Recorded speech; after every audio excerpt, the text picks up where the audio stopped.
लाडके नेते, राष्ट्रीय सहकारी साखर कारखाना महासंघाचे अध्यक्ष आणि राज्याचे माजी मंत्री आदरणीय हर्षवर्धनजी पाटील साहेबांच्या 61व्या वाढदिवसाच्या निमित्तानं आज आम्ही या ठिकाणी रक्तदान शिबिराचं आयोजन हर्षवर्धन पाटील युथ फाउंडेशनच्या माध्यमातून आणि राजवर्धन दादा पाटील साहेब यांच्या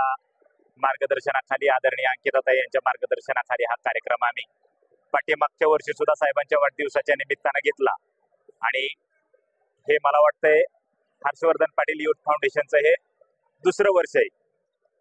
की जे आम्ही रक्तदान शिबिराचं आयोजन करतोय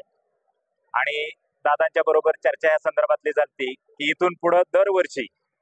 हर्षवर्धन पाटील साहेबांच्या वाढदिवसाच्या निमित्तानं आम्ही ह्या रक्तदान शिबिराचं आयोजन हर्षवर्धन पाटील युथ फाउंडेशनच्या माध्यमातून करणार आहोत।